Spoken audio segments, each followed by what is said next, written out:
You got an interesting background, yeah. I think you referred yourself as, I might be getting it a bit wrong, but something like South London boy from the ends that wanted to be a footballer.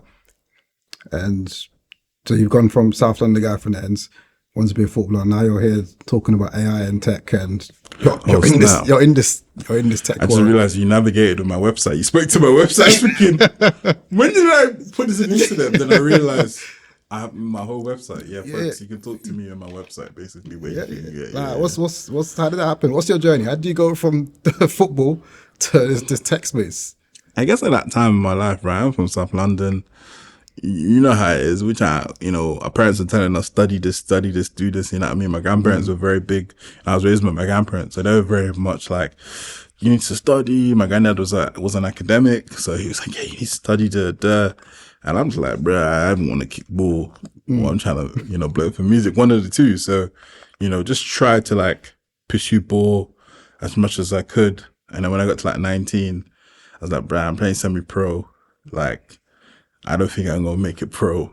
Man needs to figure it out. So, but my whole plan throughout, from when I was at 14, 15 was like, I'm going to try see where this ball thing can go, because I was tall, I was fast, I was playing centre back. So it was like, okay, hopefully, if I do the basics really well, can win a header, I'm faster, stronger than most people, I'm good. Hopefully, man, don't focus on London teams. Try focus on teams out of ends. There's a bare black dons like me in London. That was the headspace. Hopefully things will work out. Went from team to team, and when I got to 19, it just didn't bang. But at the time, I was like, cool, because I always accepted that this is, the chances of it might not work out. So I was going to study sports science at Portsmouth, actually. First, I actually wanted to go to America, and I did like one of them soccer scholarship stuff. So you play a match, the universities watch you, and then they basically be like, yeah, you're cool, we could possibly offer you something, but it's never like a full scholarship. It's like maybe 60% scholarship. That's like, bro, still pricey. You still got. I'm not getting the bread, fam. I ain't getting all that bread. So you just got to focus on like London and stuff, or go Loughborough, for example. That was the best uni in sports science. Go Loughborough, try to like do well there, and then my whole plan was like, if I do Loughborough for a BA, can I do a master's in America and strength and conditioning? I was really interested in strength and conditioning, that performance side. I knew that strength and conditioning coaches in this country don't get paid. They don't get paid well here, fam. Starting salaries for a Premier League club can be like 24 bags. Oh, wow. Yeah, it's really low. And some of them would be like, I think it was a football team, I can't remember which one, it might have been a champ team, and they put a job role out for African strength and conditioning coach, and it's like, must have a master's there. And the starting salary is like 24k. Oh like, my gosh, man. My person who's ever done that is in so much debt before they even started, you know what I mean? So I know that in America, like, especially if you manage to work in a Division 1 university, like, strength and conditioning coaches get paid really well. And also, at that time, I knew that my body was being built for other sports, like a rugby, like an American football. So, but at the time, there weren't really like a route. There's now routes now. If you want to play American football in the UK, there's now the NFL Academy and stuff where you can like, boom. So my headspace was like very much sports. But I had a summer of enlightenment where I had, Rich, one of my co-founders, Matchet. So COMUZI started with 4 co-founders and 1 left in 2015. So Rich, Matchet, it was actually first me and Matchet. We had the summer of enlightenment where we just started making music. Well, Matchet and I have always been making music from like secondary school. And like Matchet would rap in Polish and I would rap in like just, normal rap and that type of stuff. Yeah. And we'd just be making this music, putting it like on YouTube somewhere and things. And then I think we had one like kind of summer of enlightenment where we just made music. And then there was a song, it even featured Flohayo, who's doing amazing stuff right now. And I think it was called Pure School Records. And they were like, yeah, we should create a record label called Pure Schools Records. So we created a record label. And then, because we had friends who made music and we wanted to put them on, Matchett had a home studio. So we're like, all right, cool, Matchett. You know, and Matchett's parents were also kind of cool with Matchett, maybe having folks come into his house and record. So if we record, have a studio, maybe we can make this stuff work. You know, this is 2012, 2013. Obviously, to make music, you need money in it, or if you want to do it well. Like we were like inspired by like Disturbing London, inspired by like Jay-Z, independent, da. So you need bread. How are you gonna make bread to fund this stuff? And so it became this thing of like, all right, cool. And this is why I talk about Rich. Rich was, because what happened was Rich. That's when I brought Rich involved, and the kill came slightly a bit later. And so I brought Rich because Rich was always this person. We used to link up every Thursday, like in 2012. We used to link up every Thursday to talk about our business ideas. We would meet in Subway Victoria. That was the day off I had off because I was playing for, I think, Woolstone FC, and I was going to college at Stanmore. And so Thursday was the days that we didn't have like training in from college and stuff. It was like a day off because we were always playing Wednesday. So I was like, all right, cool, link up with Rich on the Thursday. We always be talking, yeah, what business idea should we do here, bro? We should do this, da. And then I said to Rich, hey, Rich, I got this record label thing, you know, I started it with Matchett. Let me introduce you. And Rich has always been that person to this day where Rich would be like, if he fixes something worthwhile, he'd be like, yeah, I got it. And so Rich comes on board because Rich was always the businessy one. Where I guess Matchett now was going to, you know, very much fuel ahead with the creative side of stuff. And so Rich first made a website for the Pure Skills Records because he was studying multimedia technology at Brunel. He first tried to make a website as part of his, like, he had a project for his coding project, and he was like, the website was ass. The website was ass. It was bad. So we're like, all right, cool. What's going on? What's the pattern? And then this one, Gab. So there used to be a group of us, me, Richard, and a friend called Ernest. Ernest, very much at the time, was doing a lot of like entrepreneur stuff. Like he would, you know, he wrote a book. He you know, it was interesting. I love Ernest. Ernest was the guy that I used to say was the master of like persuasion, communication. I learned a lot of stuff from Ernest, like the use of hands, all of that stuff. Ernest taught me a lot about communicating because I'm very much a closed off character. Like outside of this podcast and I'm talking here because I'm mentally prepared. Outside of this, I'm alright, man. Don't disturb me. That type of stuff. But yeah, so Matchett, and then I met Ernest, and then Ernest, Gabs. I think Gabs, don't kill me. This is true, but I think Gabs and Ernest used to work together and stuff. And I think Ernest would find people, and then Gabs would make the websites. So these lot kind of had their own web design setup going on. And I'm like to Gabs, bro, and we need to make our own website for our record label because like Rich tried to do one and it ain't popping, fam. And then Gabs put us on, you know, there was put us on to WordPress. For those, I guess a lot of us might know WordPress now is, you know, content management system which you can build quite a lot of stuff on. It powers at least 43% of the internet. That's how sophisticated and important WordPress is. A lot of public government websites are built on WordPress or Drupal. Those are like similar stuff. And Gabs would put us on. And so for me, like you could do a lot of WordPress sites without ever having to touch code. But I was also interested in like the behind the scenes, the underlayer of stuff. And so I was like, okay, this looks really fascinating. This is really cool. And then Ernest was always like the big dreamer. So we go to Ernest's house and we watch I think it's channel E. And then it's the American channel. Yeah, it's like entertainment. Yeah. And I think I watched one channel of Larry Ellison, who's the founder of Oracle, you know, the big legacy software company. And like, we're like, raw, swear down. These men are making tech money like this. And we need to get into tech because I think it was an episode of him buying a beach. Obviously, I now know that him buying a beach wasn't the smartest thing or wasn't the most ethical thing to do. But at that time, I'm like 18, 19. I'm just free money. I'm from ends. You know, I see man them make bread the way they make the bread, innit? You know what I mean? And I'm trying to find another way to make bread because I'm tempted by that side. But I'm like, I don't want to get in trouble. I ain't got the heart for it. You know what I mean? I'm trying to like make money this way. So we're like, yeah, cool, boom. we need to tap into tech more. Obviously, we have this record label. So I began to research like about how tech. Sorry, where's it? I said I got a water. It's on the right. Oh, safe. Drink some water. Drink some water real quick. Sorry. Yeah, it's all good, man. Yeah, you got me talking, man. I thought I was ready, man. Yeah. I watched it. I was like, this is going to be a place where I can actually talk. You know what I mean? Because I don't think we don't talk a lot. Yeah. About like, we don't talk. Me, Ak, and Rich don't talk as much about the journey. Yeah. Yeah. I think it's that it's been a rewarding journey, but also a traumatic journey at the same time. I can imagine. You know what I mean? So yeah, what happened? Yeah, so I'm interested in like watching Harrison. He's got tech. I'm like, okay, cool. We got this record label thing. At the time, UK black music in terms of rap, I think the year where it began to pop off, like 2014, 2015. Yeah. It's just like 2013 now.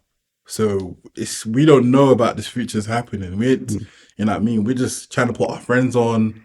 We're trying to make them, sound right. We're trying to make them make lyrics. We're trying to think about how we're going to help our friends. We need to put them on open mic shows. We need to plug them to BBC, I think, Unplugged. We're thinking about stuff like that. We're trying to get our artists like residencies to sing at the Ritzy. Like, we were doing bare different stuff. We were just gas. I don't even know what type of energy we had at that time. But the motto was that we had no girlfriend, we had no mortgage. We could just bloody do it. Yeah. Half of the stuff that we did then, we can't do it now, fam. It ain't gonna work. But at that time, it was a perfect time.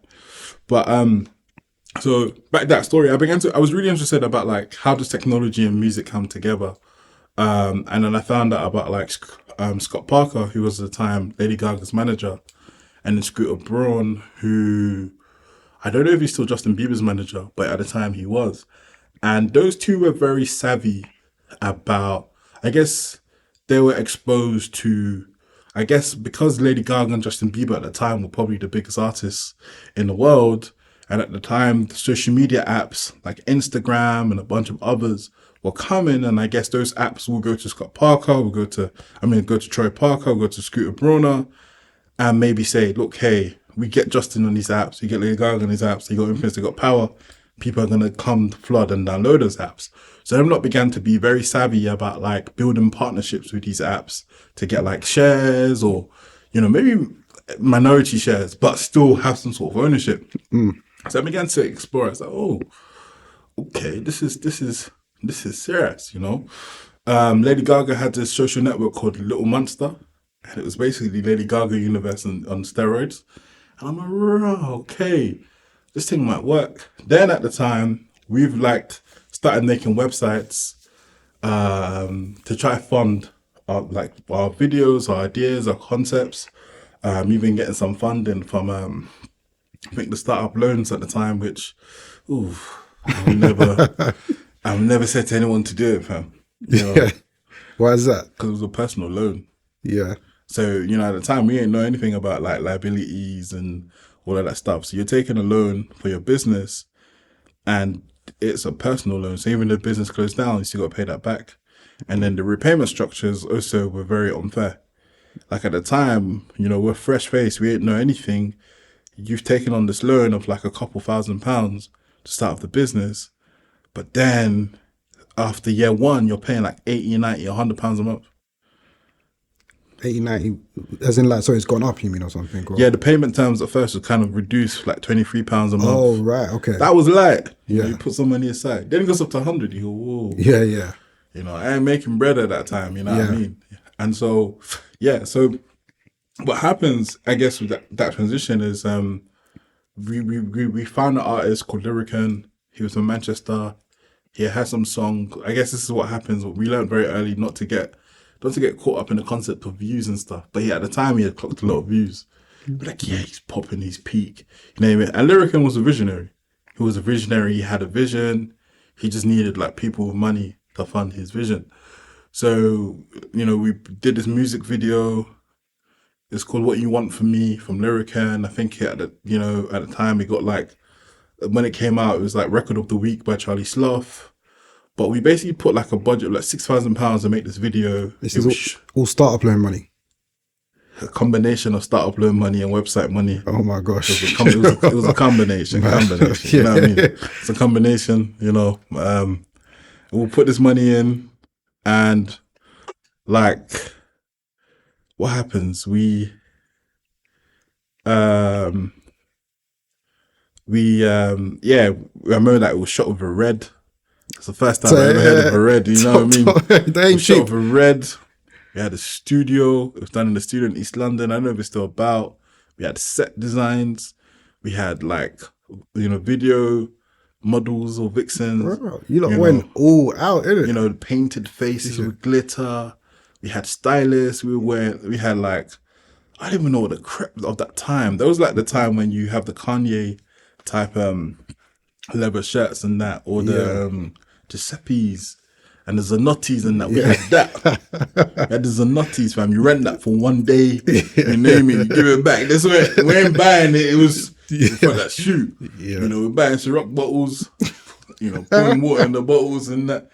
And we filmed this stuff, put bare money. We get a radio plugger. We get a PR agency.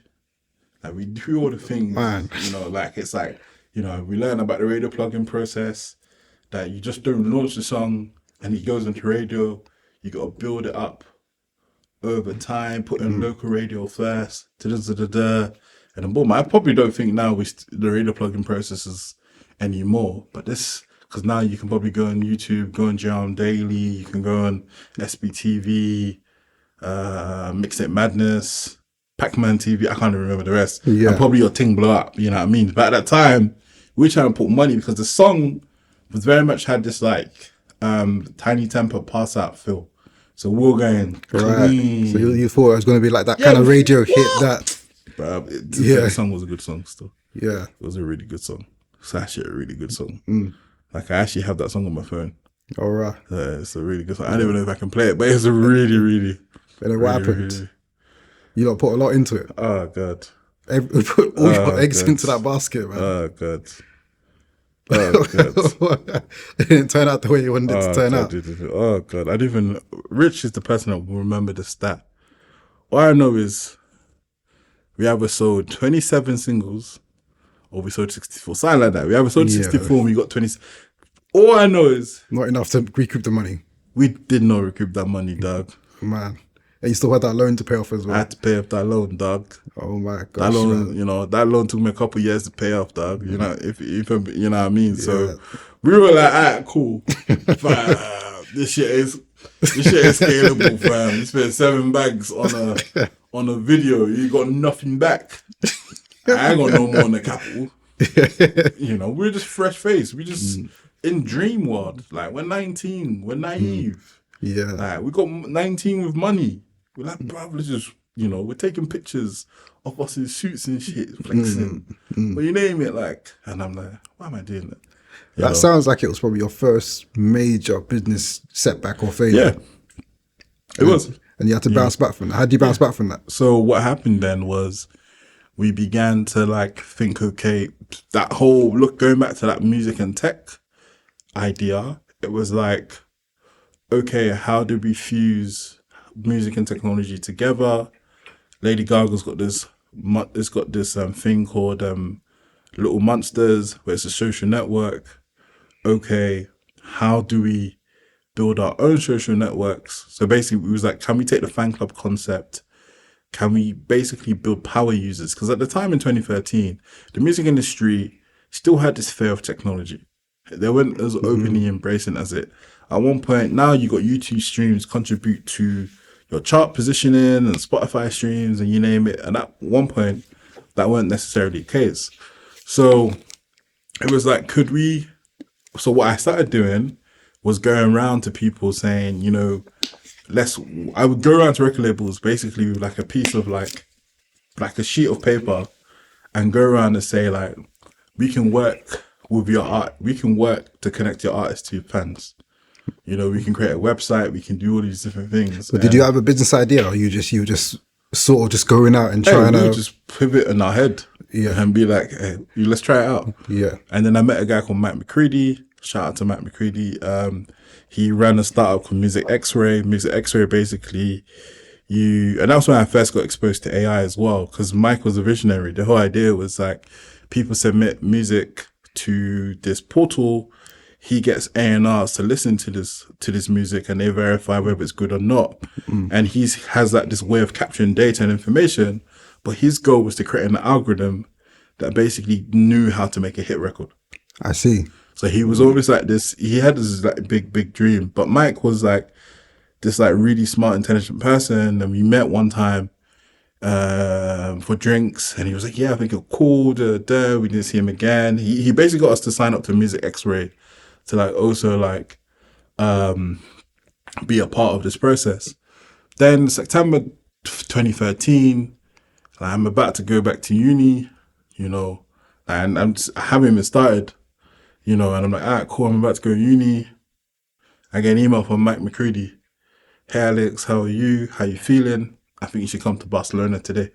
Today. Yeah. Yeah. So he buys me a flight. I end up in Barcelona to speak at the Future of Music conference. And I'm talking about like this dream of how we can build connections for music artists, how we tap into the hyper engaged fan, and how can we build tech tools that would bridge this relationship between artist and fan, bring them closer. Because I guess at one point you write fan clubs, you know, send letters to your artists and stuff, but there's always this thing of like, how do you build closer connections, you know, to your artists, to you know build that relationship. And so people really resonated with that. And then I met Scott Cohen, who is the founder of one of the co-founders of The Orchard. The Orchard, they're fully owned, I think, by Sony right now, but The Orchard at the time are a distribution platform. So if you're an independent artist, you could upload your metadata to the Orchard, and then the Orchard would basically like put it on like all the digital distribution platforms that Spotify did there. And the Orchard were very good about data. Like they had access to data like that could help give you more information about like stuff like where's your sales coming from. So you know if you're an independent artist, you need to plan your tour, you could see for the first time, I get a lot of my sales here. We can, you know, do all of these things. So they're really forward thinking about stuff. And Scott Cohen was like, hey, yeah, you lot should tap into this music tech stuff more. So that's when the second iteration of the business evolves and it becomes COMUZI. Right. So COMUZI is community and music Oh, together. COMUZI. That's where the name comes I from. see. Obviously, because we're not tapped into music like that, you know, so obviously people, you know, but COMUZI is community and music put together. So we create the COMUZI app. The whole idea is that, you know, fans come to these portals and they basically, it's like an early iteration of what we have now with Patreon. Where Patreon now you can, you know, subscribe to a creator, you can subscribe, you know, monthly, and you can support them, and then this creator creates content, you can communicate and all that stuff, and you have that close relationship. At the time, we just didn't really think about the subscription model and maybe think it could work. I think we was a bit scared. So we were like, how do we build this? How do we bring people together? And how do we make it work? And we were like, okay, advertising. We didn't really understand like the business model of advertising. The advertising models, the freemium model only works really well you need large scale. In order for it to be worthwhile for any advertising company, you need large numbers. Like, you know, and we were thinking about like stuff like, okay, if we got the fans to engage with the artists in this way, they get points. And then basically after certain points they can cash in on their points to get particular rewards. It could be like, get a discount from Coke, do this, do that. There was particular like software you could use where you can have, you know, you can connect it to your platform and it would do the advertising side for you. So you don't need to like worry about that. And I remember we were building it, creating it. Rich did this market like analysis of like, because we were doing all these things, no money. This is pure, we got a dream. I go back and forth with Richard and then Kill. I say, guys, I think it could work. and they eventually go, okay. And, you know, and I promised to Kill, I'll make him rich. That was the whole thing that was obviously art. Cause I knew Akil had a quality that was different from all of us, where he knew how to navigate and he still knows how to navigate space so well. and he knows how to put himself in front of people. He knows how to, he has that star energy about him.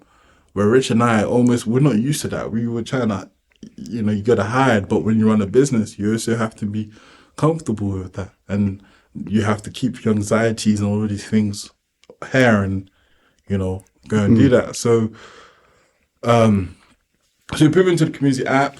We realized very early, this might not work, because we need market economics. We're like, okay, let's go to investors. So, you start thinking, okay, let's reach out to these investors. And they say, and we're like, in our mind, we would obviously, and the UK tech scene it's different now from what it was at that time. So A, there's hardly any black people in tech at that time. B, investors, everybody, where most of my inspirations came from was America. I look at America, I look at the American tech scene. Yeah. And I'm like, it's fucking cool. How do I do something here in the UK? How do I take inspiration from this energy? You hear these stories. Guys came up with a prototype for an app. They just meet somebody and someone says, you're cool, here's 50 bags, build something. And I thought, if I make myself be a builder and I know how to whip up stuff and I have to code things, I could build a version 1 of everything. Cool. I'll meet somebody in London and just give me bread. 2 different energy, man. We would go speak to investors, and investors would say to us, how do you make us money back in 3 months? And we'd be like, 3 years. And we'd be like, ooh. And in my head, I'm like, with some of these things that we're trying to do, they're not going to have success, peak success in 3 years. Peak success is like 6 or 7, because you are building like fresh new things a lot of the time that haven't even been seen before. Yeah, haven't been seen before, yeah. So it takes a little bit of time. To get a bit of traction with those kind of things. Language, you need to build, and that concept of product market fit. Like, you're basically building products and you don't know if there's a market for it. And that is, is scary. Consumer products is a very scary place. B2C, for folks. Like, it's a scary place. Like, I talked to one of my friends called Samuel. We always talk about it because he's a bloody genius. But he always says to me, like, bro, I'm not going to lie, building business to consumer products sometimes, it's tacky, man. And like building B2B. So it's a very scary place. And you need investors who, they just believe in you as people. They don't even believe in what you got. They're like, you lot are fine. Don't worry, figure it out. And we would build this stuff, go put it in front of people. And they would be like, hey, how do you turn the money in 3 years? And we had not thought that far. We were just like, just give us money. Yeah. I don't have money. I put this thing, I beg, it works. Just give us something. So we we spend this time in like this space for a while where we're trying to find our feet. So we go from music, we see like, okay, we can't make money from this. So we have this stage. By that time, in 2013, we got free office space in Forest Gate. Because I think the company called City Base, they had this program. I think I found this on like page 9 of Google search. I was just trying to find a place. I've never gone that far, man. Bro, I went that far, fam. One night, I shout out to God, fam. And like, and it was a free office space. So we had a free office space in City Base Stratford. I think they used it predominantly for the Olympics. So it wasn't like a packed office building. But I think because of the Olympics, it was space that they had remaining. Because the Olympics was 2012, so we're doing stuff at that same time, and people have moved out. Like I think it was used for security services at the time for the Olympics and stuff. And then Olympics is done, so people have cut, so it's just bare space. Yeah. And then I think the chief marketing officer had this program, which is on page 9. So maybe it wasn't something that was public in there. You know what I mean? Yeah. And I reached out and they're like, yeah, get a business place. We got like an office space. We had no furniture. We had to like go next door. The next door doors used to be open. They had that room next door had bare furniture, and Ak and I would just come and like put in our office. So we had an office. I think it was a 2-people office, fam. The way we designed that table, there was bare what's in there, fam. Sometimes, when you're starting, you got to do what you got to do, man. When you're starting up. We invited the man them to come work from there. You know what I mean? Some days you don't even know if it was work or not. But at that time, it was just bare pressure. Because we didn't have money. You know what I mean? And like, for me, I come from, certain environments where I didn't have bread. So I approach these things a lot with do or die. shit needs to pop off, you know. Yeah, I'm hearing a couple things from your journey. Like when you take it back a bit, when you talk about the start of the music guy, McCrae, I'm getting it mixed up probably, but that guy. And then like obviously that opportunity's come around. He said, "Come here, come Barcelona, get your ticket, come speak and that kind of thing." And that's sick. Yeah. But obviously that's come off the back of the other business before that didn't work out. Then from there you've gone and done what you've done. Couple things. First, it sounds like you lot just got on with it. Like after you're 6-7K down, it's like cool. Put your socks up and let's just get back. Let's just get back at it. Yeah, that was it. And then the other side of things as well is that with that person, this Matt guy that said, yeah, cool, and he's like took you on board and he probably saw something in you or whatever, and he's like, taking you on his wing. That's sick. But on the flip side, and from my own experience, and I know how these things work, it's like you got to reach out to 100 people for one to be like to get that one yes. Yeah. I don't know if was your experience. Bro, I was a master of that, bro. I was a master. I used to get blocked on LinkedIn. LinkedIn blocked my access, bro. I had to email LinkedIn saying, I'm a young entrepreneur, I'm just trying to make it. Please forgive me. Because at that time on LinkedIn, people, back then when you're trying to add people on LinkedIn, especially music industry, they would have shit where it's like, because I guess I'm not the only person that's trying to search for them. There's artists who are trying to find these A&Rs or all these people. Me, I'm just trying to be like, hey, just work with us to like do some tech shit. I ain't really trying to work with you to push some artists down your way. Yeah. Come with a different angle. Come from a different angle. But like, people don't know you. Like three black guys and one Polish brother from South London, fam. You get me? Like people don't know you. So people are like, and I think at the time you have to be really creative because there'll be like stuff like, like what's this person's email before they accept you? Yeah, they do that sometimes now. I think if there's some settings you can do, you gotta put in their email. And put in their email. So you have to be creative, bro. You gotta know you gotta try to find another person's email. What? Sometimes you can guess the email. Yeah. Bro, I was creative with this shit, bro. Now I'm friends with record labels. You know what I mean? Like, you know, like I'm friends. I got good friends at record labels. You know. Well, we're even pitching right now to record label to do some interesting generative AI stuff. Like, but this is a 10-year journey, bro. Let me tell you, it's a 10-year journey. You get me? Start somewhere. You start in that office space. You squeeze everyone into the two-man office, and you work. And you work, man. Was people that will shout out everybody in the beginning because a lot of people will just be like, "Hey, you know, can we come in and work with you?" So one summer you have someone come in. Just do something for you. Bad people use that in their CV, fam. Bad people got COMUZI in their CV, fam.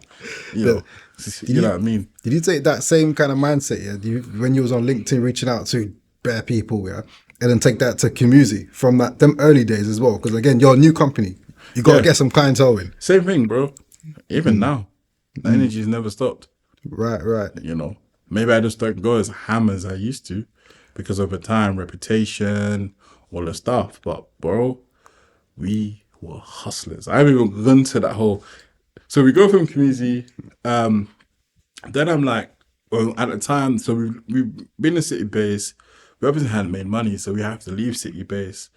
We ended up working out of Google Campus. I think it's called Campus London now, but it was Google Campus. They had a cafe downstairs.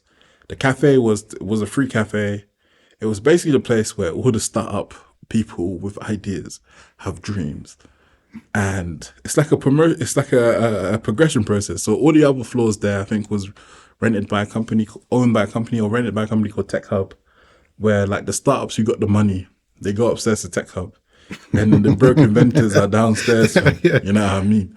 Man sitting on like fucking these stools that probably contributed to my back issues and stuff. I've been campus, man. Them stools are uncomfortable. Uncomfortable, bro. You have the wooden chair. You have to get there early. To get a seat with a plug. To plug. Yeah, bro. Hey. You have to get there proper early. I remember, So, and what happened was I was just beginning with, we tapped into the community more because we were always trying to figure out what's going on. And that birthed a number of things. So the first thing it birthed was we were like, I had this idea of like, could we build software for startups that could help them basically, especially SaaS startups who maybe needed customer service tools. Could we build a software that allows them to run their own customer service pipeline from their mobile phone? So we built something called BizChat. VBX. it was based on an open source library. I used to be this person where I used to find open source libraries, then I would modify. That's how I actually really learned to code.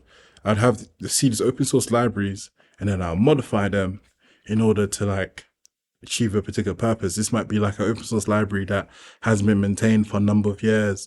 And open source, for folks who are not familiar with that, when you know, if you're creating code, there is websites like GitHub where people might have this, you know, maybe I create a video editing software. So you might have the commercial video editing software, which exists, which you have to pay for.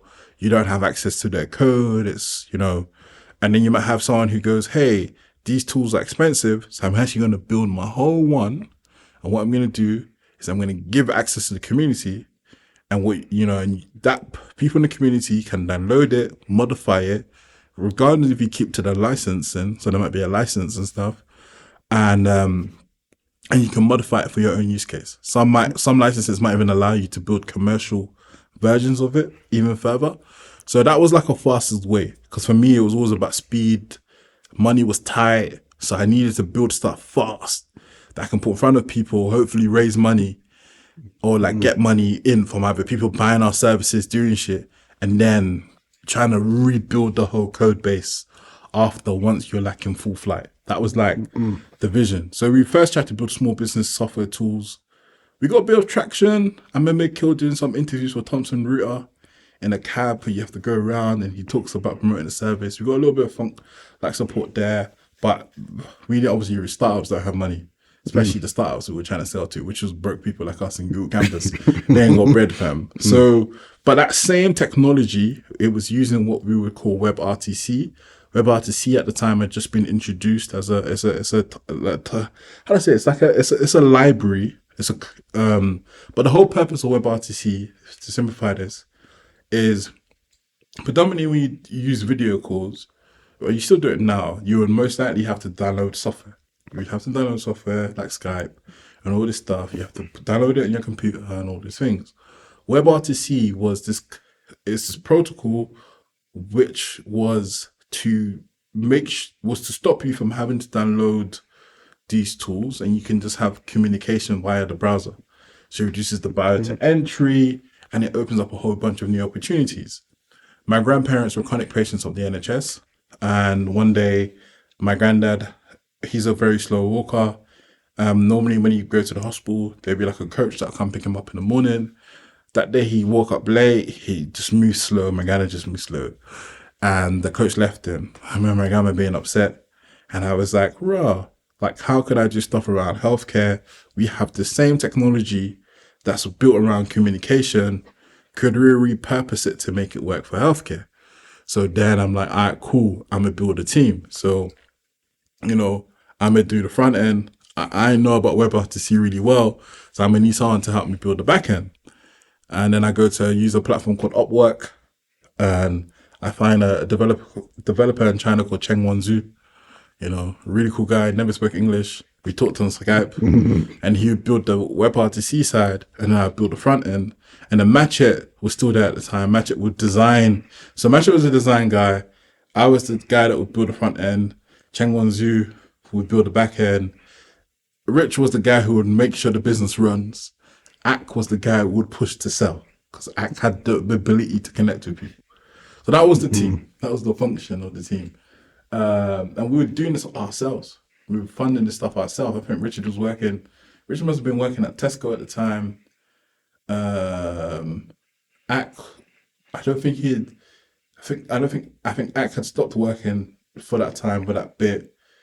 Then I think what happens is we needed money. So what we start doing, so traditionally this is COMUZI way of working, and it's been a thing that's followed throughout the years. We build stuff, we create first versions of things. We let the world know this thing exists. And then people come to us after and go, hey, we like this thing you've done here, can you build it for us? So we built this healthcare platform for the home called Visit Health. And the whole idea was like, you come home, like my granddad could be here looking at the TV and he can speak to his doctor from here. And the whole idea was we could from there, people can monitor themselves and all this particular stuff. So so we were like, how do we get this into the NHS?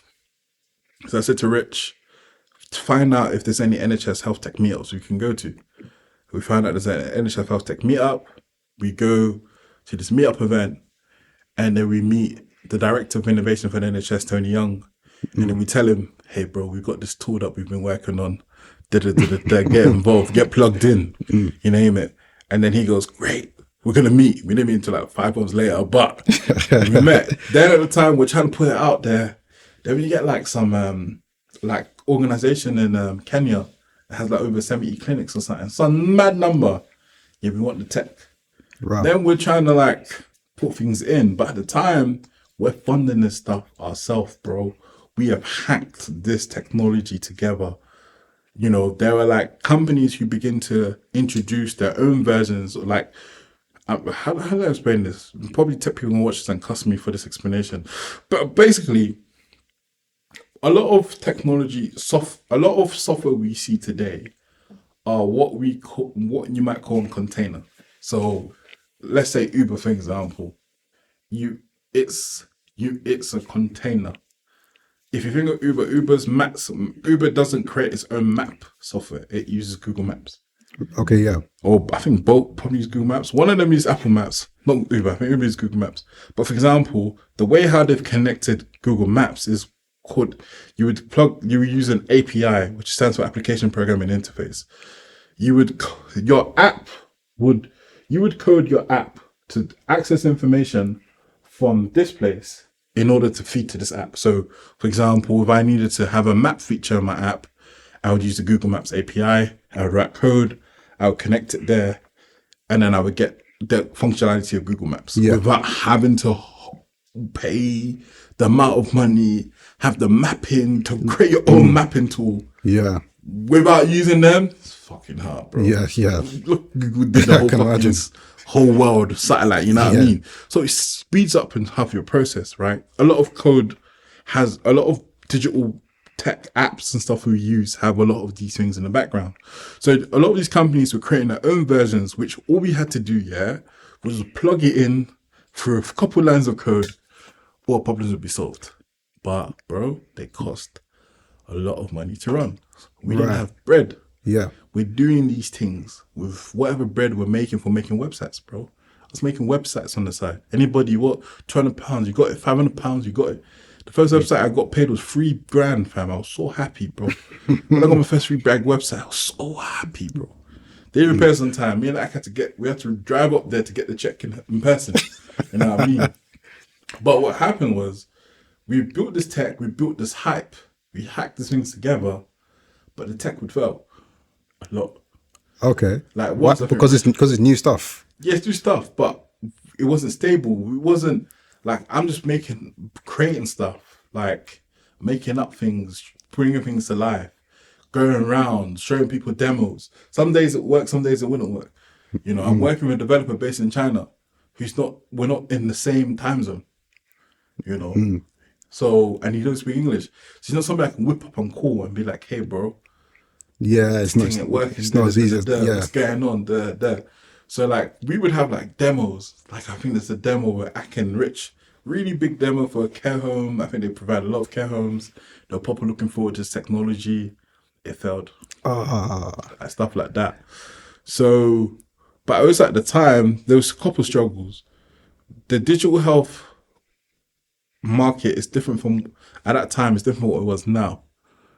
At that time, unless you was like Babylon Health, who, you know, there's founder of Babylon Health, had already set up a private healthcare, I don't even know, company network, you name it, and then he created Babylon Health. So he had wealth and capital already to at least get Babylon Health to the first version. And obviously, if folks have followed the story of Babylon, you see that things haven't all worked out well for them, which is a shame.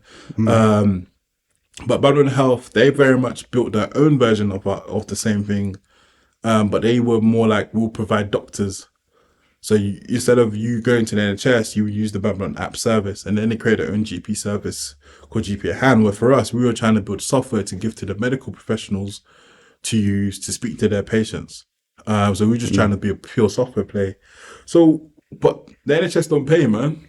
So people are using your software, we ain't getting bread, bro. And same thing again. You go to investors. How do you give us money in 3 years? Yeah. And I'm like, this is a new space. Like video conferencing, video calls did not be fully embraced until COVID. Yeah. So, Yeah. you needed a global pandemic in order to build that, right? Yeah. So that there was a lot of those challenges. And so that became what I call failure number 3. You had the record label that didn't work. That's failure number 4. Record label that didn't work. The community music app that didn't work. The small business software didn't work. And then the Visit Health didn't work. Got success. We got letters, we got praise, we got reputation. I got into my master's program because Tony Young, being the director of innovation for the NHS, wrote my my reference for me. So that contributed. So you go to the master's in innovation program. I'm like, I got the director for the largest health system in the world, saying, he's a genius. Yeah. You know what I mean? So, shout out to my course leaders on that. They had to put me there, fam. But and you got that. So you had 4 failures. And you're like, fuck. What the fuck? Yeah. And what we started doing funding stuff was like, what allowed us to survive was we're building we started building the same versions for other people. Same versions. Yeah, so basically we had Visit Health and the technology that we had around it that powered it. Startups would come to us and be like, can you build it for us? So you sort of use that as like your own open source kind of thing. Yeah. Like you got the base code there, then you just build from there. Yeah. I'm learning, man. And people would pay us. That's how we funded stuff. But we're working with startups who haven't got the money. Bro. Yeah. Oh, some of those projects, we get paid 1, 2, 3 payment. The 4th one, not there. And, so at that point, life is just pamming us, man. And the Matchit's kind of left because Matchit was like, the tech thing ain't for him. He's going to focus on art and stuff. And I think at the time when he left, he didn't leave in the best way. I'll say that. So I think we were hurt from that. And we just had to get up again and keep going. That your journey sounds nuts, man. But I guess that's business journey, innit? Like this is 2015. In 2 years, you got those 4 major failures. Then one of the what's his name? Gatsy. Matchit. Sorry, was he a co-founder? Yeah, he was a co-founder. So one of your co-founders left, not in a good way, and now work with startups, not getting paid properly. Yeah. Mad few years. So start, man. What was like the first? Was there any major turning point? I guess in 2015, I remember being in the car with Kill, because we used to travel up and down the country towards Visit Health, Manchester, Ipswich, Birmingham, you name it, Leeds, Bradford, wherever we need to be, we were there because we were going to all these conferences, put a name on the map for people to pay attention to us. We wasn't entering spaces that there weren't many of us like us there. So we put ourselves there. We would reach out. We were never scared. We'll find whoever's house we need to sleep in to sleep. And the kid will have his golf. Shout out to his golf polo. I think we probably scarred this guy from driving because that guy hates driving now. And we probably scarred him so much because he would drive up and down. Racking up that mileage, man. Racking up mileage, hella energy drinks, you name it. We were just out here.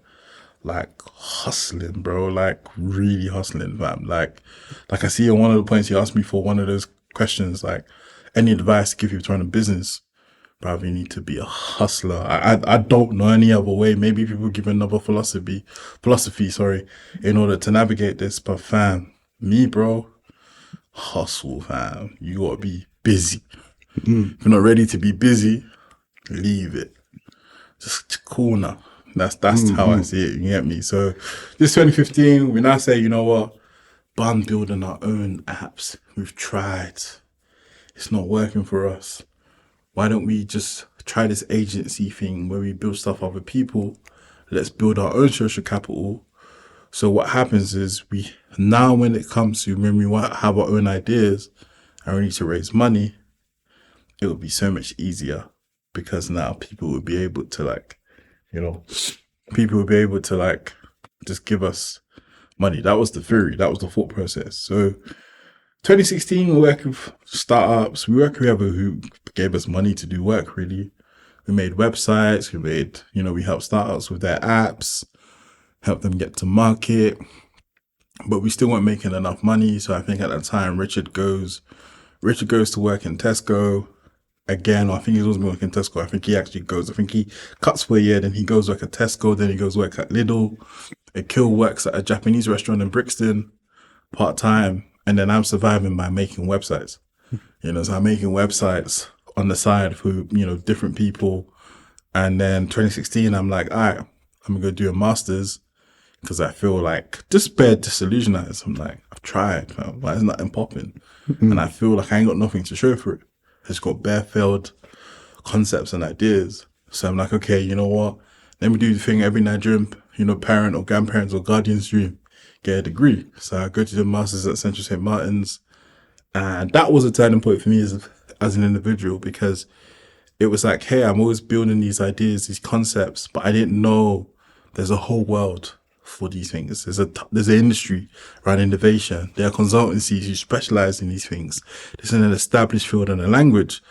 I was just trying to get a master's. So I was like, whoever you take me on, as long as I can make stuff during this master's, I'm fine. I just want to have a master's from one of the prestige places. So if I need to apply for a job, what happened actually at that time in 2016, which kind of gave me momentum, was tech companies begin to start asking if I was interested in opportunities to work there.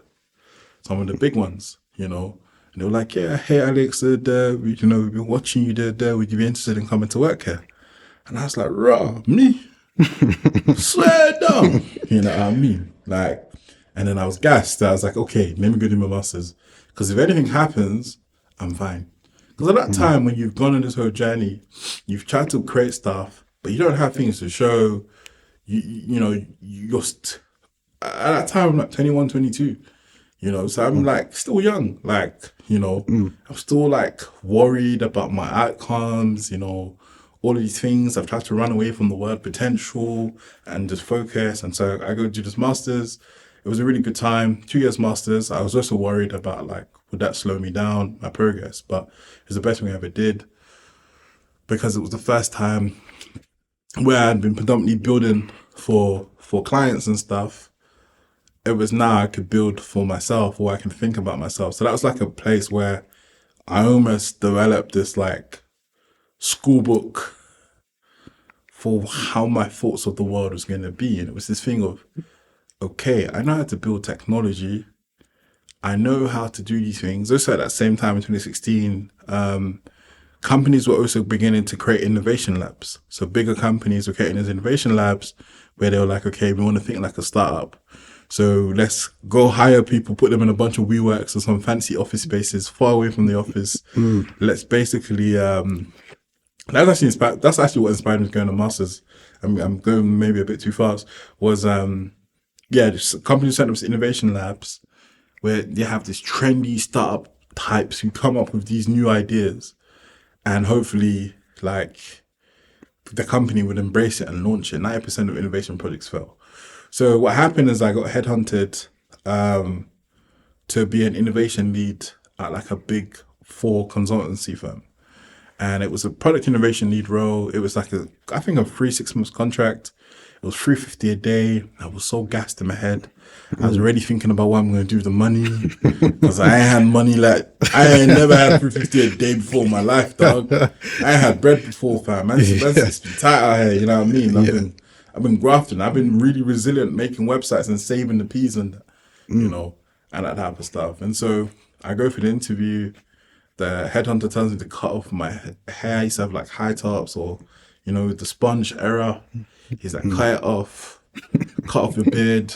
I've been growing a beard since I was 16, fam. You know what I mean? Ringer. I was a ringer. That's what he used to call me back in the days, isn't it? Shout outs for those who are of this generation. The early 90s generation were called ringers, fam. You know what I mean? So then what happened? Then, I didn't get the role. And did you go and cut your hair and everything as well? I cut my hair, bro. Oh man, bro, I cut my hair, bro. You see how you got a level 1 trim and that, bro? I had the same level, fam. Bro, clean shave, everything, bro. My grandma was proud, happy. You know what I mean? and then I did another interview. And then another interview at another firm, and I just wasn't getting it. But then I realized what was happening. Right, was these roles were like lead positions. They wanted you to actually lead us. I mean, people looked at the stuff I'd done, the portfolio, and the CV, and you look at me, and then people thought I was older than what I was. And I was like, no, I'm just somebody who knows how to make stuff. Do you think I know what leadership is? I don't know how to lead anybody. A lot of these roles are less about making, they're more about leadership. So I was like, all right, let me go do a master's so I can go learn about these roles and stuff. But also at the time, you had big tech. So it was like, let me just do this master's. And then on the side, because Rich was working at Tesco, Ak is working in Ichiban, where, and I'm making websites. So it was like, okay, the business obviously is in this like interesting place. We're still very committed, but we've also gone through the traumas of the last couple of years of startups not paying on time. You're not able to, make rent. So you have to leave the office, or maybe you brought on somebody to come work with you. You're now using your savings to pay them because the startup clients pay. Like there was a time where you work with startups, they don't pay you. It was trauma, bro. There was trauma. That 2016 was definitely, or like 2017, 2016, 2017 was kind of like a very traumatic year for us. We were just in a limbo state for like 2 years. And then I do this master's because you asked me about that turning point. I do this master's. And then 2017 is now about creating my final project. And at the time, I was like, whatever my master's thesis was going to be on, this is the direction COMUZI would focus on. Like, I got man them waiting for me to finish this master's and we're ready to level it up. So I survived by like teaching design. So I taught design for a company called Design Lab, where they would it's like an online platform.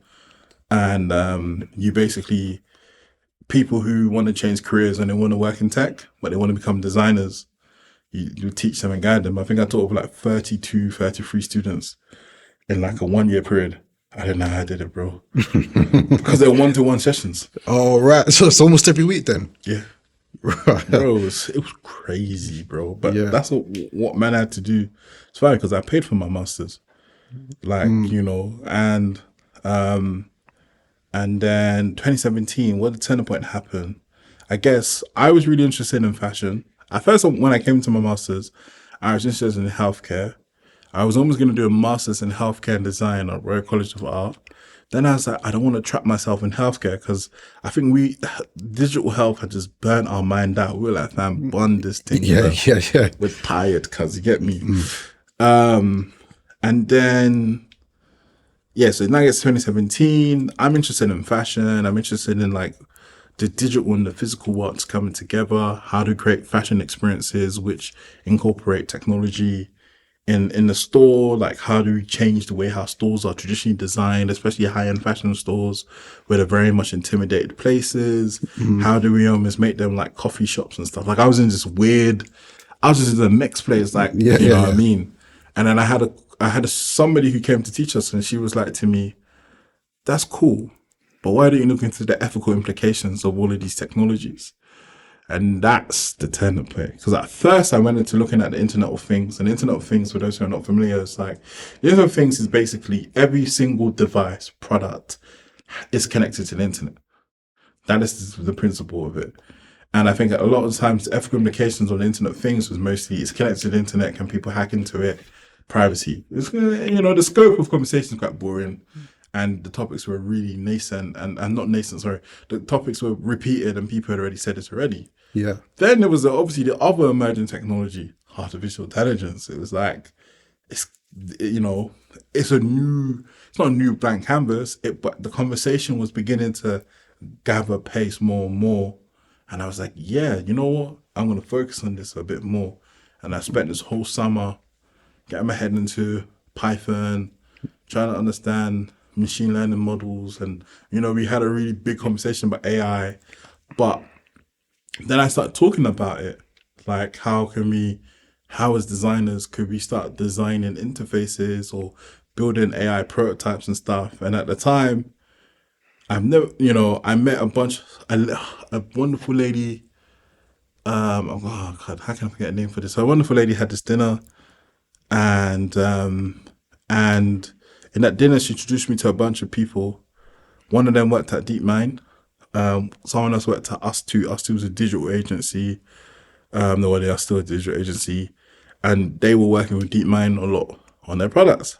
So I meet these people, we're having chats, I'm talking to them about DeepMind. For those who are not familiar, it's a company that, has done a lot of advancements in artificial intelligence, and they were acquired by Google a long time ago.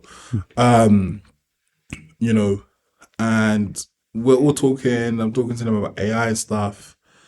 And I don't know if they co-conspire, but someone goes, I'm speaking at a meetup on UX, and I'm going to go talk about AI and how we design for AI and what are the particular implications that we have to think about as designers of these products. And so someone says, go to this event. Someone goes to this event. I speak. The video of the event goes viral online. Someone says to me, hey, come to Us2, come hang out. Neef, shout out Neef, my boy, love him to bits. Neef is like, come to Us2. So Us2 is this big agency created by two people, Sinks and Mills. Mills is one of the most wackiest and most intelligent people I've ever met. Sinks is one of the most intelligent people I've met, but he's less wacky than Mills. Mills is a person that wears shorts every day, all day long, regardless of the weather. One of them guys. Yeah, we have a picture together of 10 Downing Street where we just wear shorts. Like going like, and for me, Us2 from afar was a company I always loved because, when you enter this business world, as a black person, and I didn't have like role models or people who were like, in front of me to see the path where like man should go and stuff. So I'm always trying to find my world, find my universe. Like, I don't want to wear suits. I don't want to have to cut off my beard. I want to be me, and Mills was one of the first people that kind of just allowed me to just be me. And so what happened is we came to Us2 to come meet Mills. In my head, he was like my superstar because I've been watching Us2 from outside, me with my broke agency. I'm making websites for £1,000, and these people got 200 people agency. And they also have a very successful game studio. One of the games they created was Monument Valley, which for people who listen to this, Monument Valley is a really, really good game. They really pushed the boundaries of mobile gaming with the, with Monument Valley 1 and 2, and plus the other games they've also released over the years. And I'm there from the outside looking, so I meet Mills and I'm like, proper like, I don't even know what to say. And he's like to me, I think you're cool. Why don't you come work out of here? Like bring you and Akil, come set up COMUZI here. Out of what, their premises? Their offices, yeah. Because they had a floor called Austin Adventure, which they had given out to startups and stuff to come work from and pay subsidized rent in Shoreditch. And Mills was like, yeah, come pull up. Like, come. And I said no. Because I didn't have the money. And it was overwhelming.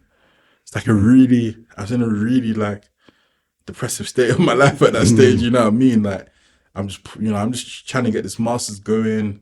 I'm the first in masters. I'm teaching, God knows, 11 students a week. I'm just pushing my body beyond where it should be pushed to. I ain't looking after myself well.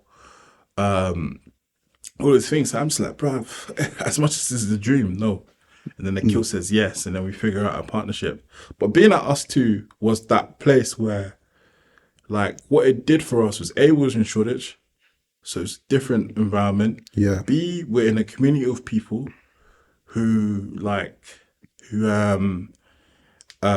care, and they, we all looked after each other. I'm still very close friends with a lot of the people I met there. C, we had the relationship with Mills and Sinks. So we were able to learn from Mills and Sinks the good, the bad, the ugly. If you want to grow big like us, this is the pros and cons. If you don't want to grow big like us, here's the pros and cons. You learn all of these things. For me, I think also at the time, I spent a lot of time trying to understand, like, I since 19 given my whole life to this thing, which comes at the sacrifices of everything else. Health, friendship, relationships, you name it, all that stuff. And I was also interested in meeting these guys who were in their 40s, like how, you lot have done it all. So like, You know, these are not even involved in the company no more. They've actually exited the business to their teams and stuff. You know what I mean? So, like, how does stuff work? So that became the turning point. But where things really hit was like 2018. We're still pushing a lot on this AI stuff. At the time, COMUZI was still in this weird place because we wasn't sure what our identity was as a company. So when we moved to us too, there was a lovely lady called Fran, and her world is like branding, marketing, comms. He knows that bag. So she does like an exercise with us, with Akil and I. At the time, Rich is working in Tesco. So he's now working in Tesco full time. Or Lidl. He's doing night shifts and overtime. Rich is a worker. So that man going to do night shifts, overtime, you name it. You know. So it's just me and Ak. We're Rich is from afar. So at that time, everybody's like, who's the richest guy that these lot keep talking about? It's like some invisible brother, you know what I mean? So we moved to us two. Fran now does this brand exercise with us where she's like, okay, who do you lot want to be? And I think at the time we was in this weird place of trying to figure out what do we be? Are we trying to be like a management consultant? Are we trying to be this? Are we trying to be that? Like, are we trying to be a startup? What are we trying to be? And then I think I said to Ak, I think I just watched Rick and Morty and I was like, I was like, to Ak, we should be Rick and Rick, you know. And Rick, Rick is the wacky scientist. Rick without the misogyny and all them other stuff that comes with that. But Rick, the genius, the thinker. And we need to almost create this company where we're almost like a lab in a way. We're like this creative lab where we work with companies who want interesting concepts and have this fusion of creativity and technology. And like we bring that to the world. And we got gassed. And then that all became the iteration of COMUZI, which is what everything you see now. And, you know, and at the time people are like, who are you to, like, why you want to do the work that everybody wants to do? What's the USP? What's your thing? And it's something I still never understand this to this day. And I realized the USP of COMUZI was really about acting our mind. It was really about the creativity side. Anybody could build tech. But to really come up with some of the ideas we came up with was this thing of like, what does it mean to be creative? What does creativity even mean? Where does that even function from? And it was a combination of our experiences, the way how we saw the world, the knowledge we put in our brains, and all of the things combined together. Then it was like, all right, we can build the tech. That reaction there was fun. To build the tech to basically combine those things together. So 2018, we're still trying to figure out who's going to be the people that's going to work with us and stuff. We were still having some successes and little successes. But there was the team in BBC R&D who really loved us. I think we did a workshop in the beginning of the year in 2018 about like AI. And then we got asked to come to the BBC to come give a talk. So we came and gave a talk at the BBC, the R&D team, which they have a whole department called Research and Development. BBC's funded by the British government and obviously by our TV license fees. So, but they also have to contribute to research and development. A lot of really cool innovations have come out of an R&D, like iPlayer, for example, comes from there, and so much more. I love BBC R&D lot. They're an amazing bunch of wacky people who come up with really interesting stuff, fusing the worlds of creativity, technology together. And we resonated with them quite a lot. And we came in to give a talk about like speculative design, speculative fiction. That's where a lot of my master's thesis is based on. It's basically about like building technology products or services that are not for commercial purpose. They're more for explorational purpose. Most times to question and critique the world around us in order for this, you know, and that's a whole, if you think of it, it's a different world of thinking, world of thought. A lot of that thought comes mostly from like RCA, design schools, where you have this really deep thinkers. There's a whole book called Speculative Everything. And a lot of my brain, like I remember when I got exposed to that world of speculative design and speculative fiction, Black Mirror is what people use as a visual example of that, where Black Mirror is set in particular scenarios and there's these technologies are created, which eventually normally start off to show the benefits of it, and then they maybe have a particular moment where it questions you as the viewer to question the the utilization of this technology, if it was something that you could use right now, you know, what would you feel? So Black Mirror, you know, people in the space will critique that type of, but Black Mirror is probably the perfect example of that type of thinking in that type of way. So BBC R&D were like, all right, let's do some projects together on around the future of news. So how do we create new, you know, they were exploring like future of news formats and what could we do for the Beeb to do stuff. So we came in and we worked with them, and you know, they basically used the whole training and development budget that they got to pay us. Like, they didn't even go through, they literally were like, we're gonna work with you. I'm so grateful to the folks over there. And that was like the first ever time where we had like a proper big company or like someone come and say, hey, yeah, we like you, think you're smart, come work with us. And then that became a project that birthed into more and more. I started doing a lot more stuff with AI and technology in 2018. And then 2019, momentum began to build up. And then that's like where the breakout year happened, was 2019, because that's when we got to a point where we were even able to pay ourselves our first salary. Richard left Lidl. We were able to make enough money to pay Richard to the same salary he earned at Lidl. And since then, Richard has never, you know what I mean? Like, and that's where things began to change. The journey sounds mad, actually, and it's proper to hear it when you tell it like that. It's like for what, 6 years, from 2013 2019, it was like a grind. Yeah, basically like a grind where you've had to. Everyone's had to do stuff on the side in order to keep the thing going. Yeah, and it's only after then you start to build some momentum. Yeah, and even then at 2019, we were paying ourselves like a bag something a month. It wasn't even like, it wasn't like London. In London, it's not gonna. But I think we were still living at home and that and so forth, so it was all right. And then year by year, things increased as the business got better. You know, we followed a lot of really good business fundamentals. We done a lot of stuff, and we were quite fortunate. You know, COVID actually boosted the growth of the business because people wanted to go digital. And remember, I talk about healthcare, right? Yeah, we was exploring healthcare from 2014. Yeah. So you've done the preparation. Yeah. Until 2020. Yeah. You know what I mean? Yeah. That's what I'm saying. Like, but it's interesting. It's like that resilience piece, because like you guys were working hard for 6 years, and it could have just quit. And we could have quit. I don't think quitting was in our head. Yeah.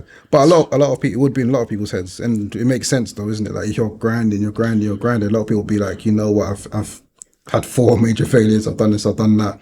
It ain't working for me. Let me step away from this and let me go and try something completely different. But that story you spoke about when you moved into that new office space, and then the woman was like, right, let's do this brand exercise.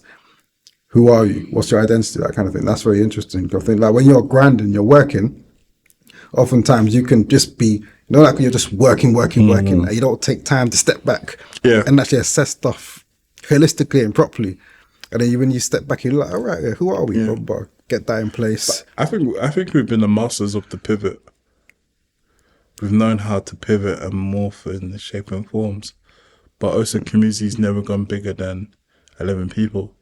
And I guess that's due to the nature of our work, because we framed ourselves as this like lab where we do like these innovation projects. When innovation projects most times are very much, you're working with bigger companies, they have particular teams, you might be the R&Ds or the innovation teams, and you're doing sometimes conceptual pieces of work. So some of these projects never come up. You know, it might be like, show us where we can go with this technology, or show us where we shouldn't go with this technology, or write a report, do your research, build a prototype, create a report, give us a strategy on how we can be a smart borough. So sometimes the projects varied. So we've never grown as like bigger than like 11 people. Yeah. I mean, some agencies, they explode, they go massive. So it's been easy for us to kind of like still be lean and nimble in this journey, but also be able to pivot, because sometimes 200 company people pivoting versus us pivoting is too different. 200 people, you'll get everybody to see one vision, you'll get everybody to see there. That's slow. But for us, we're small. If we can all agree on a vision and everything's right, change can happen. You know what I mean? And then more recently, you guys have raised money, haven't you? Yeah, we didn't actually raise money. It's an interesting one. We got offered money. Okay. Yeah. We didn't raise money. We accepted it like when we were gonna be we're gonna be an agency. We didn't think about like that juice of me coming up with like ideas to build apps and stuff had gone, and it could only work if in my head like if I thought there was a problem really worth solving or really addressing. And I've always been interested in healthcare, but healthcare is such a hard sort of industry to crack. But we had done a lot of work with Impact in Urban Health. They are a funder. They fund a bunch of projects that address, health challenges across like South London. But they're a sub brand of this larger foundation called the Guys and St. Thomas's Foundation. I think I've got that right. And the Guys and St. Thomas Foundation was founded by, I think, a guy called Thomas Guy, who made his money. You know how old rich people who died 200 years ago made their bread in it. You know how they made their bread in it, But he created this foundation which helped, I think, has supported Guys in St. Thomas's Hospital. For those who are from South London, it's a really large hospital. It's probably one of the largest trusts in London in general, in the country, I think. But they have, this foundation where they fund projects, and the innovation team, the innovation director, and one of the portfolio managers there, we had worked with them on a bunch of projects, and they were like, "You lot are getting bigger, and as you lot get bigger, you're gonna work with bigger clients. And what's gonna happen, right, is with these clients, they ain't gonna pay you on time. So you might need to start thinking about what happens." And it's true. COMUZI was fully bootstrapped. We scaled to 11 people, no outside money. And it was literally about fundamentals. It was like, it would be like stuff like, okay, we've got to do business. Rich, send invoice. Invoice comes. Then Rich will be like, okay, I feel like I can hire now. Then we hire something, and that would have its pitfalls, And we would always love to be in a place where we could have hired people before a project is started. Sometimes we hire somebody in the middle of the project before. Like, it was just a combination. But that's because we had to be very careful with money. We needed to know, everything was built around the invoice game. Invoice on time. Complete this project by this date so we can invoice, so the money drops on this date. So we have this, we have that. Like, there was a process, like a very, to keep the business running and stuff. And so when the investment, we were offered it, we didn't look for it. And then I remember Rich was like, no. And I was like, yeah. And my whole argument was like, because for years, we've always had to look behind our shoulders. We've not jumped or moved. We've always kept lean and nimble and stuff, which is nothing wrong with that. I think those are good principles. But sometimes you haven't been able to take a step back. So that's why we agreed to, to take money from Impact. Yeah, but in the form of a convertible loan note agreement. So it wasn't like equity take. It was more like, we take this amount of money from you, and in a couple of years back, if we reach certain targets and stuff, we pay you the money back, or it can convert to shares. Right. So it wasn't done like taking equity, because we're an agency business. So sometimes it's like, unless we begin to pivot into developing our own IP and like maybe launch our own software products and stuff, sometimes you got to talk about capital.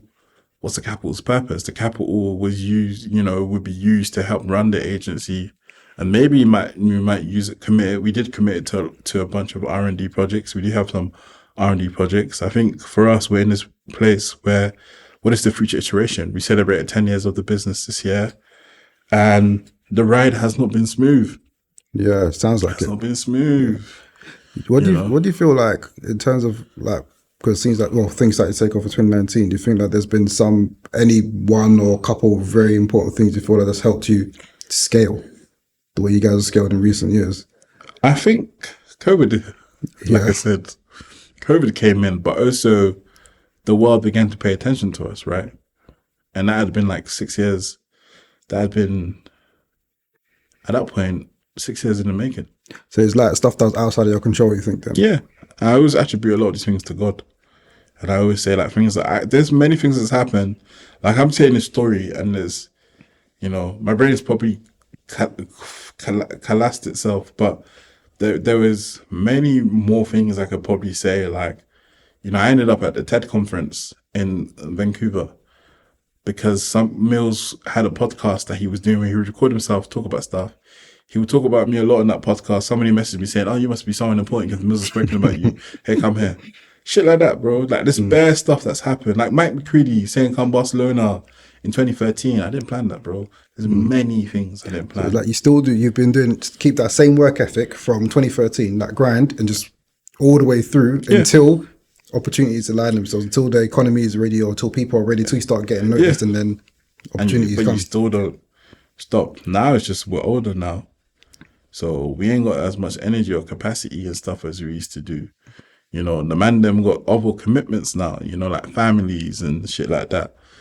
So now as we get older, into our 30s, there's a combination of different things. We're also very tired. We gave it 10 years of our life to this thing. Sick. I think we got to wrap up in a bit. I've kept you longer.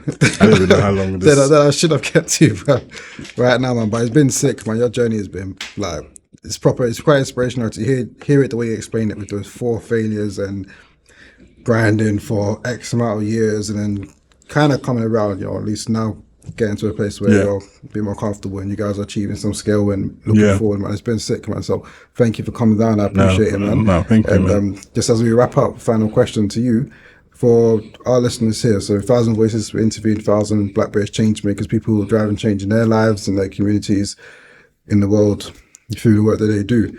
What advice would you give to somebody listening who wants to drive a level of change? It's an interesting thing, right? Because I don't think I intentionally wanted to think about driving change. I think for me, it was always about how do I improve the environment and the world around me for myself and my loved ones, and that was my focus, and that's always been my focus. And I think it's like it starts from there. It starts from home, how if there's something that you care about and you're passionate enough, how do you basically